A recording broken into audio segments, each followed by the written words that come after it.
reclaiming the Kashmir, the sacred land. Sacred land क्या है? पुण्य भूमि। हम सब ये जानते हैं कि पूरे विश्व में यदि पुण्य भूमि मानी जाती है तो वो भारत माना जाता है। हमारे शास्त्रों में लिखा है, गायन्ति देवः किरीटिकानि धन्यास्तुते भारत भूमि भागा स्वर्गापवर्गास्पद भागे भवन्ति भूयः पुरुषा सर्वत्वा। इसका अर्थ हुआ, धन्य है वह भारत भूमि, देवता भी इसकी प्रशंसा में गीत गाते हैं। स्वर्ग और अपवर्ग के समस्त सुखों का भोग करने के बाद भी मनुष्य रूप में इस भूमि पर जन्म लेने को लालायित रहते हैं। देखिए, देवता बहुत उच्च कोटि की जीवन का स्तर है और मुक्ति नहीं है। मुक्ति मनुष्य के रूप से ही मिलेगी और मुक्ति जहां पर जिस भूमि से मिलेगी वह भूमि यही भारत भूमि है जहां से मुक्ति मिलती थी। इसीलिए देवता होने के बाद भी मोक्ष प्राप्त करने के लिए यहाँ पर जन्म की आकांक्षा रखते थे। और आप ये भी समझिए, उस मोक्ष भूमि का सबसे पवित्र हिस्सों में से एक कश्मीर आज उस भारत भूमि की पीड़ा का सबसे बड़ा प्रतीक और सबसे बड़ा कारण बन गया। ये दुखद है, दुर्भाग्यपूर्ण है। मगर अभी कपूर साहब ने कहा जो जेनोसाइड हुई, लोग मारे गए, आप सब लोगों में से शायद कुछ लोगों को पता हो, इसके ऊपर कुछ लोगों ने एक ऑफिशियल यानी औपचारिक रूप से भी अध्ययन करके कुछ निकालने का प्रयास किया है कि विश्व के इतिहास में सामान्यतः युद्धों में और नरसंहारों में कितने लोग मारे गए। तो एक सज्जन हुए हैं आरजी रमल, उन्होंने अध्ययन करके निकाला कि पिछले 2000 वर्षों में तकरीबन 84 करोड़ से लेके 1 अरब 40 करोड़ लोग तक युद्ध और नरसंहार में विश्व के भिन्न भिन्न हिस्सों में मारे गए। केवल युद्ध और नरसंहार की बात है, इसमें प्राकृतिक आपदाएं और वो सब शामिल नहीं है। केवल भारत को छोड़कर 13वीं शताब्दी से पहले भारत में नरसंहार नहीं होते थे और जो एकाध उल्लेख है कलिंग युद्ध जैसे, उसकी संख्या हजारों में थी, कभी नहीं। तो आप ये समझ लीजिए जो इसको नाम पुण्य भूमि कहते थे वो ऐसे ही नहीं था। दूसरा, आप ये भी समझिए कि दुनिया में कोई देश जिसके ऊपर विदेशी शासन रहा 40 साल, 50 साल, 100 साल भी पूरा नहीं कर पाया, 2 या 3 पीढ़ी लगी, everything got converted, everything finished. सिर्फ हम ही एक ऐसे देश हैं जो 327 बीसी में अलेक्जेंडर आया था, वहां से शुरू होता है प्रोसेस, उसके बाद ग्रीक, हुन, शक, यमन, पार्थियन, उसके बाद तुर्क, मंगोल होते हुए फिर 800 साल की डायरेक्ट गुलामी, और उसके बाद भी हम यथावत हैं, तो हम ऐसे ही नहीं थे। दुनिया में किसी देश की इकोनॉमी को फॉरेन डोमिनेशन में तबाह होने में 20, 25, 30 साल से ज्यादा नहीं लगते। पर 4वीं शताब्दी ईसा पूर्व में अलेक्जेंडर आता है पैसे के लिए। भारत में बहुत संपदा है, संपत्ति है, फिर ये जितने हुन शक आते हैं धन संपत्ति के लिए, फिर उसके बाद मोहम्मद बिन कासिम आता है धन संपत्ति लूटने को, महमूद गजनवी आता है धन संपत्ति लूटने को, तुर्क अफगान आते हैं धन संपत्ति लूटने को।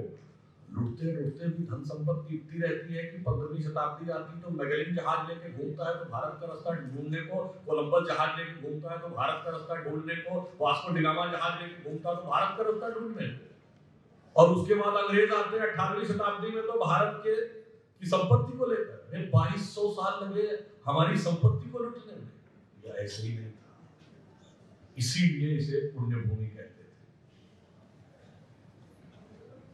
अब मैं सिर्फ ये कहना चाहता हूं कि जब कश्मीर की बात आती है, दुर्भाग्य, जैसे आपने एक बात कही कि हम लोग कहते हैं स्वतंत्रता और वहां कहा जाता बंटवारा। तो दोनों घटनाएं एक साथ हुई, इनसेपरेबल थी और इन्हें अलग किया ही नहीं जा सकता। स्वतंत्रता के साथ विभाजन भी था। विभाजन भारत की स्वतंत्रता के इतिहास का अविभाज्य अंग हो गया। अब यहां से एक नई प्रक्रिया शुरू हुई। कश्मीर के लिए एक विचित्र प्रकार की स्थिति। दुनिया में कई जगहों के ऊपर कॉन्फ्लिक्ट है, पॉलिटिकल कॉन्फ्लिक्ट, और हर कॉन्फ्लिक्ट क्या होता है, जब वो शुरू होता है तो जो देश बड़ा होता है, ताकतवर होता है, उसकी फौज जाकर कब्जा कर लेती है। 47 में हम आजाद हुए, विभाजित हुए, हमने आक्रमण नहीं शुरू किया था। अक्टूबर 1947 में जब महाराजा हरि सिंह ने डॉक्यूमेंट ऑफ एक्सेशन साइन किया था, एक भी विशेष प्रावधान नहीं था। बिल्कुल वही था जो अन्य राज्यों के लिए, अन्य रियासतों के लिए था। ये सब बाद में जोड़े गए। शुरू उन्होंने किया, हमारी फौज गई, हमने जीतना शुरू किया और जीतती हुई फौज ने युद्ध विराम कर दिया। ये विचित्र स्थिति हमने कश्मीर के साथ। अब आप देखिए, यूनाइटेड नेशंस में वो देश जाता है जो छोटा होता, कमजोर होता, जिसकी फौज हार रही होती है। यहां हम बड़े थे, ताकतवर थे, फौज हमारी जीत रही, तो हम यूनाइटेड नेशंस में चले गए। दूसरा, हमने घात ये किया। तीसरा, जो कपूर साहब ने बताया कि 1954 में प्रावधान लाते हैं, 1944 में जोड़ते हैं, और संवैधानिक व्यवस्था में ऐसा होता है, पहली बार एक ऐसा संविधान संशोधन पारित होता है जो किसी सदन में कभी रखा ही नहीं गया। राष्ट्रपति की राजआज्ञा से, प्रेसिडेंशियल प्रोक्लेमेशन से कॉन्स्टिट्यूशनल अमेंडमेंट हो गया। संविधान पे इतना बड़ा फ्रॉड कर दिया गया, वो भी कश्मीर के साथ हुआ। यह नियति थी। और उसके बाद पिछले 60-65 सालों में, एक अटल जी की सरकार का दौर छोड़ दे उस समय का, तो दुनिया में जहां कहीं भी आप देखेंगे कोई प्रॉब्लम है तो छोटा और कमजोर कहता है कि ये बड़ा है, ये ताकतवर है, मुझे सता रहा है। यहाँ उल्टा था, हम बड़े और ताकतवर होकर कहते थे ये छोटा है, ये कमजोर है, ये हमें सता रहा है। और ये क्यों हुआ?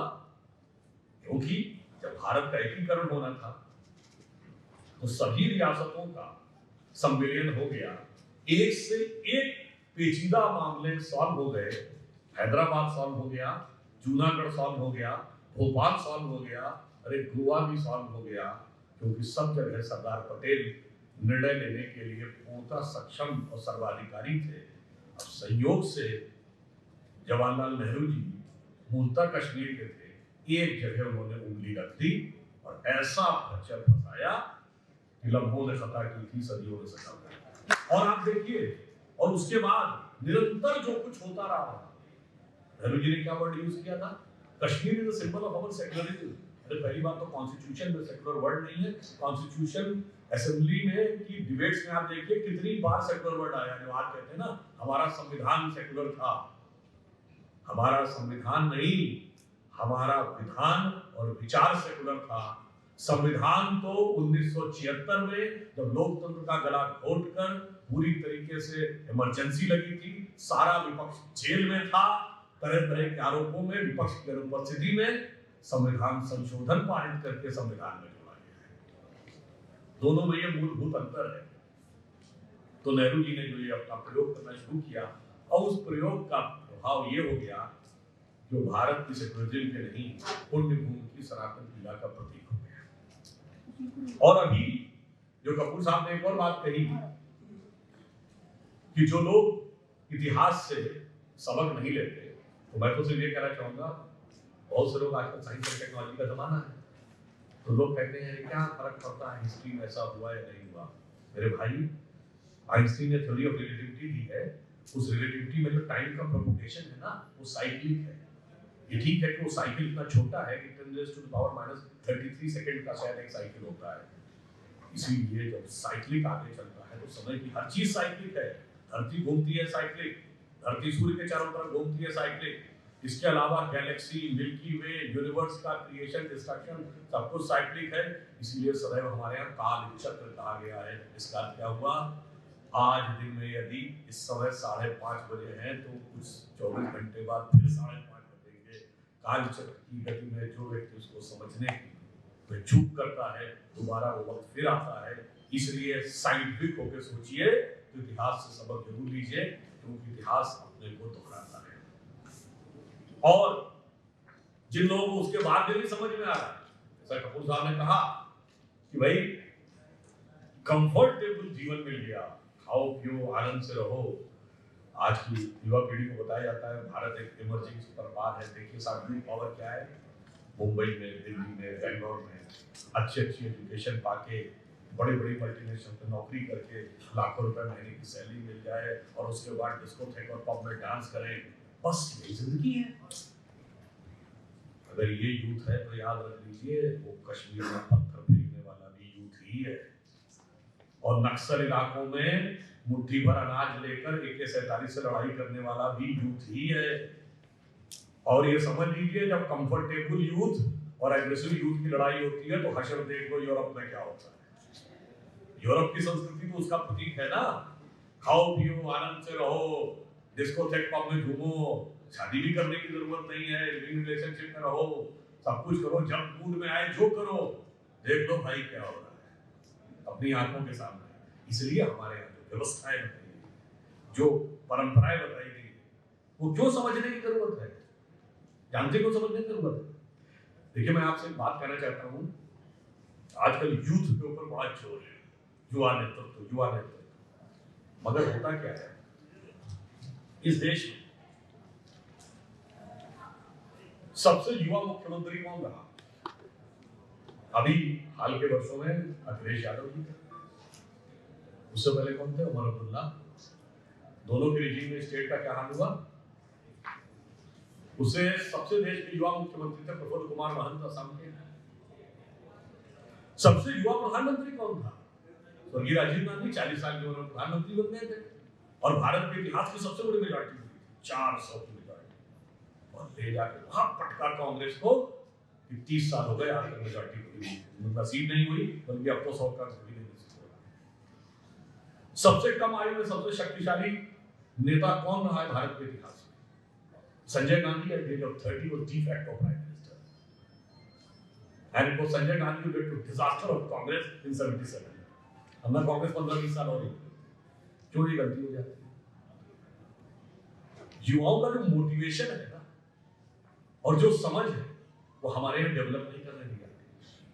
आज कल आप देखते हैं ना कि हर विज्ञापन में दिखाया जाता है कि बच्चा अपने माँ बाप को समझा रहा है। ये व्यवस्था पर आघात करने का एक सुनियोजित व्यवस्था है।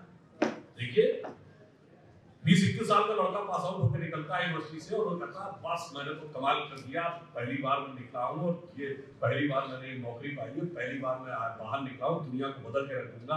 81-82 साल का बुजुर्ग बैठा हुआ होता है तो मन ही मन सोचता है बेटा ऐसा बात नहीं, हर साल ऐसे ही हजारों बच्चे निकलते हैं, इतना आसान नहीं है दुनिया को बदलना, 10-20 साल बाद तुम बदलना शुरू हो गए। ये मैं उदाहरण क्यों बता रहा हूँ? मैं ये कहना चाहता हूँ कि 80-82 साल की उम्र का एक क्लर्क 20 और 21 साल की उम्र के IAS अफसर से ज्यादा समझदार होता है कुछ मामलों में। इंटेलिजेंट होना अलग बात होती है, मगर इसलिए हम कह रहे हैं भाई वो सभ्यता है ना अभी युवा है, युवा नहीं है, शैशव काल में है। तो पश्चिमी सभ्यता को लगता है मैंने कमाल कर दिया, पहली बार मनुष्य अंतरिक्ष में पहुंच गया, पहली बार हम चांद पे पहुंच गए, पहली बार हमने टेलीकम्युनिकेशन डेवलप कर दिया, पहली बार हमने मिसाइल बना दिया।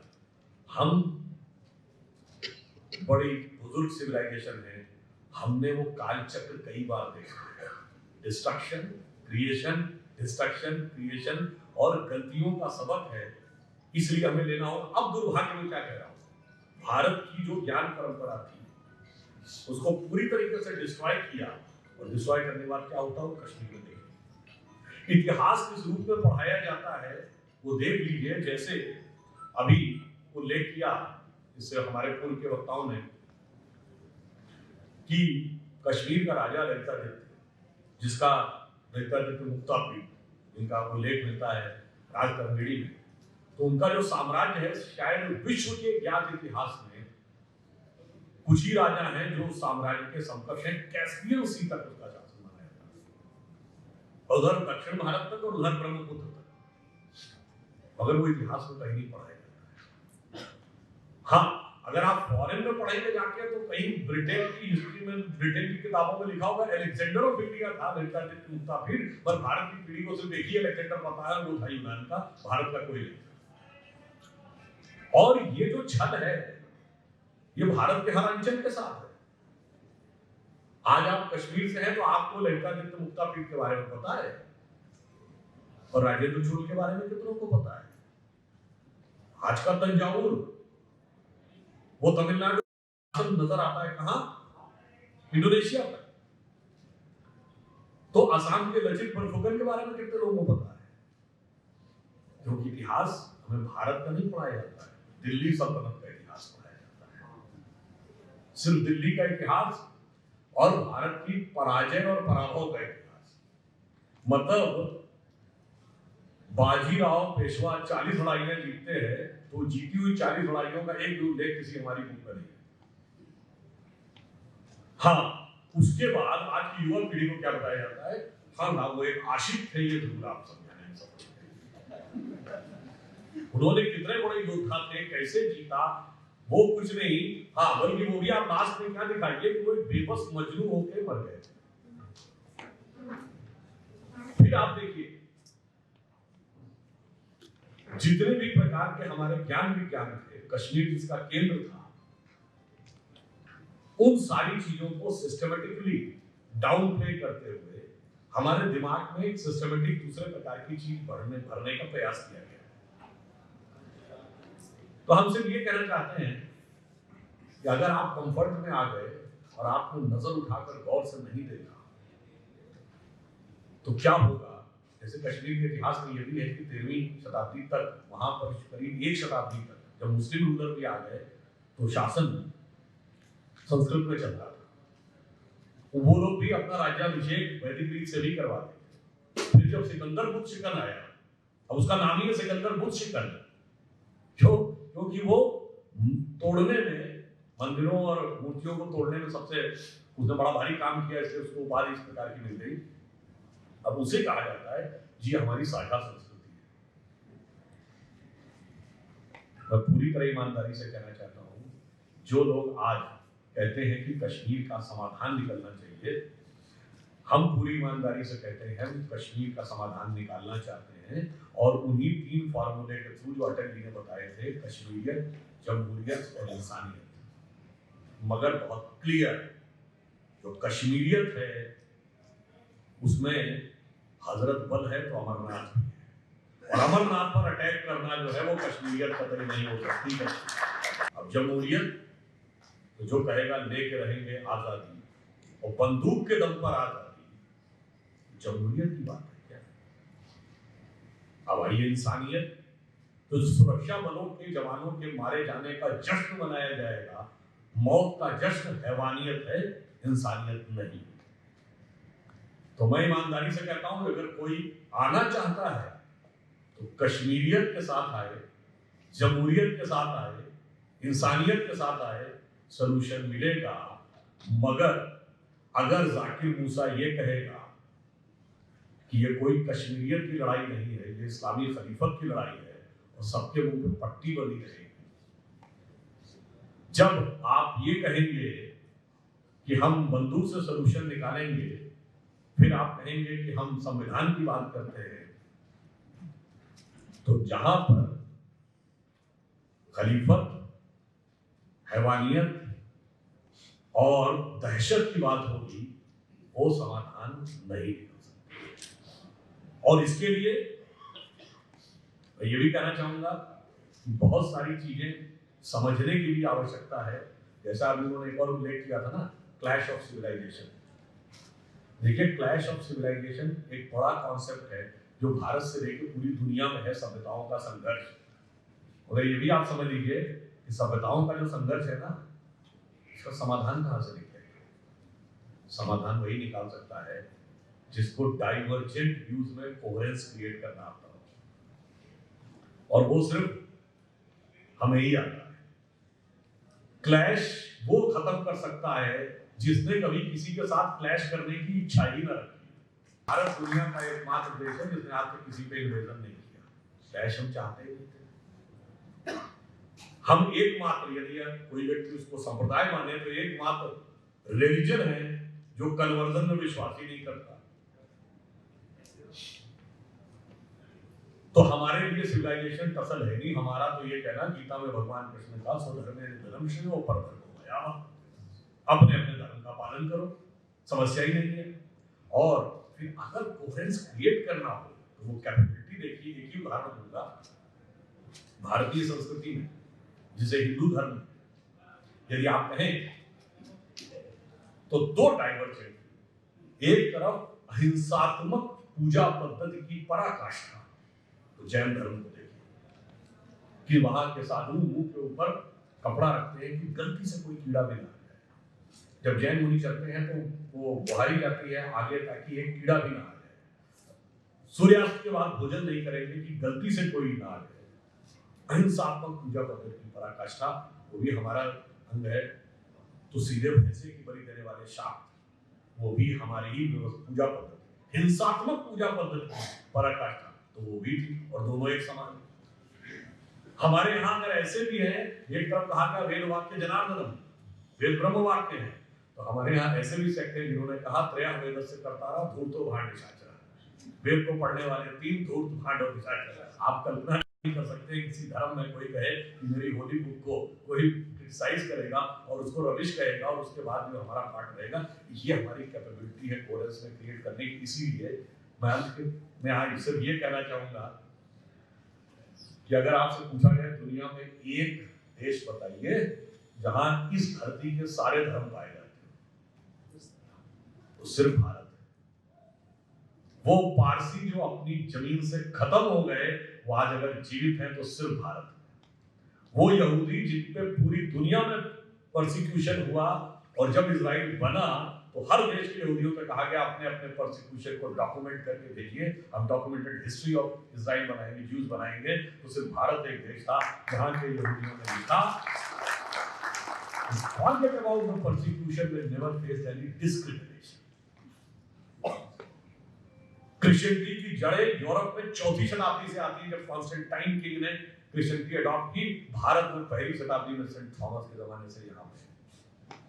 और इस्लाम में जितने फिरके हैं, देखो एक मुल्क है जिसमें सारे के सारे फिरके पाए जाते हैं, 72 के 72 जो हिंदुस्तान में है। कश्मीर सूफी मत का था।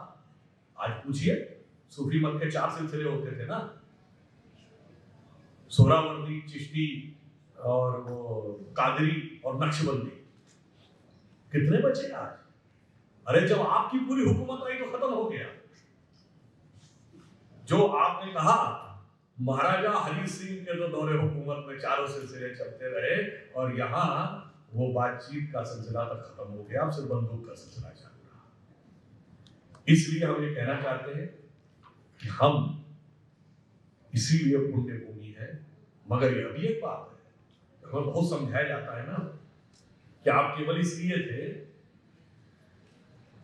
क्योंकि आप बहुत अहिंसावादी थे, बहुत दयालु थे। निश्चित रूप से दयालु और परोपकारी में कोई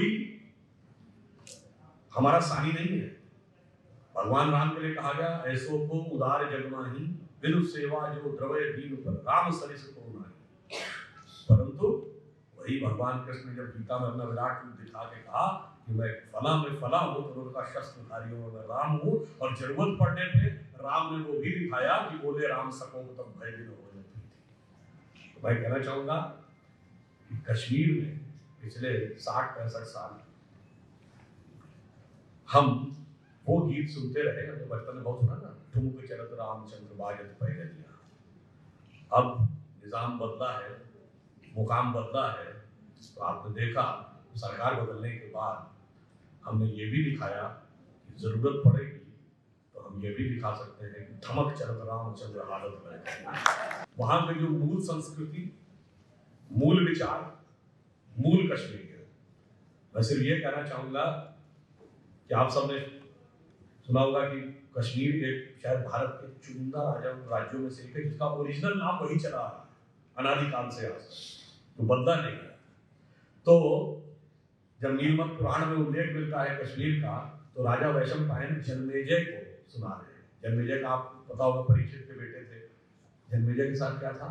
जन्मेजय ने नाग यज्ञ करवाया था, और वो ऐसा यज्ञ था कि सारे नाग आकर दुनिया के उसमें भस्म होने लगे। तो हम यही बताना चाहते हैं, जो लोग हमारी उदारता को जरूरत से ज्यादा उदार समझ रहे हैं, उन्हें यह भी याद रखना चाहिए कि हम तो वो हैं जो नाग पंचमी में दूध भी पिलाते हैं, मगर हम क्या करने की क्षमता रखते हैं। तो इसी एक पंक्ति में कहूंगा कि कश्मीर को लहूलुहान करने वालों सुनो, एक भी बलिदान हुआ जवान नहीं भूले हैं, और दूध भी पिलाते हैं परंपरा हमारी मित्र, किंतु नाग यज्ञ का विधान नहीं। अंत में एक वाक्य और कहना चाहूंगा कि भारत, भारतीय संस्कृति, भारतीय राष्ट्र और कश्मीर में शैव मत और शाक्त मत, इन दोनों का बहुत प्रभाव रहा है। बहुत विष सह लिया है, बहुत विष पी लिया है भगवान शंकर की तरह। अगर चिंता मत करिए, जब आप पराक्रम दिखाएंगे तो सब आकर झुकेंगे। अटल जी की बड़ी प्रसिद्ध कविता थी ना, हिंदू तन मन हिंदू जीवन, रग रग हिंदू मेरा परिचय। उसका एक छंद है जो कहता है, मैं आदि पुरुष निर्भयता का वरदान लिए आया भू पर, मैं आदि पुरुष निर्भयता का वरदान लिए आया भू पर, पै पीकर सब मरते आए, मैं अमर हुआ लो विष पीकर। अधरों की आग बुझाई, अधरों की प्यास बुझाई है मैंने पीकर, वह आग प्रखर हो जाती दुनिया भस्मसात, जिसको क्षण भरी छूकर। फिर भय से व्याकुल दुनिया, फिर भय से व्याकुल दुनिया ने आरंभ किया मेरा पूजन, मैं नर नारायण नीलकंठ बन गया, मैं इसमें कुछ संचय, हिंदू तन हिंदू जीवन, रग रग हिंदू